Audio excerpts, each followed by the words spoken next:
Hi. To those that feel very sheltered by the idea that they will be able to say, I was just following orders, let me give you a little bit of information about this. Thank you. What happened with the Nazis when they were trialed after they were defeated that claimed that they were only following orders as a legal defense? After World War II, many high-ranking Nazi officials and military personnel were tried for war crimes, crimes against humanity, and other offenses during the Nuremberg trials, 1945 to 1946, and subsequent proceedings. A common defense used by many of the accused was that they were only following orders. This defense, however, was largely rejected by the tribunals. Number key points regarding the following orders defense. 1. Nuremberg Principles. The Nuremberg trials established a set of principles that held individuals accountable for their actions, even if they were acting under orders.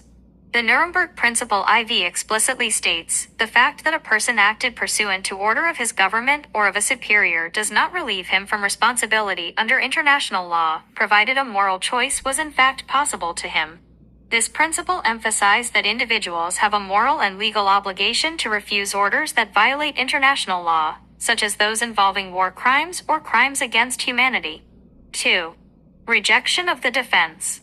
The International Military Tribunal, IMT, at Nuremberg ruled that following orders could not absolve individuals of guilt, especially when the orders involved blatant violations of humanitarian principles. The tribunal argued that individuals must exercise moral judgment and cannot hide behind the chain of command to justify atrocities. 3. Exceptions. In some cases, following orders could be considered a mitigating factor in sentencing, but it did not exonerate the accused. For example, lower-ranking soldiers who had less autonomy and were under direct threat of punishment for disobedience might receive lighter sentences, but they were still held accountable. 4. Impact on international law. The rejection of the following orders defense at Nuremberg set a precedent in international law. It reinforced the idea that individuals are responsible for their actions, even in the context of war or under authoritarian regimes.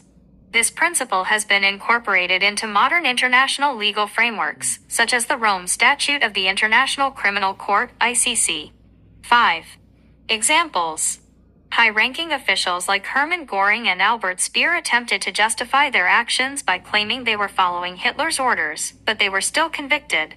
Göring was sentenced to death, though he committed suicide before execution, and Speer received a 20-year prison sentence. Lower-ranking officers and soldiers, such as those involved in the Einsatzgruppen, mobile killing units, also tried to use this defense but were largely unsuccessful. Conclusion.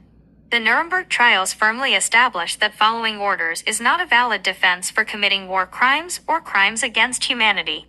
This principle remains a cornerstone of international criminal law, ensuring that individuals cannot evade responsibility for their actions. 6. By blaming superiors or the chain of command.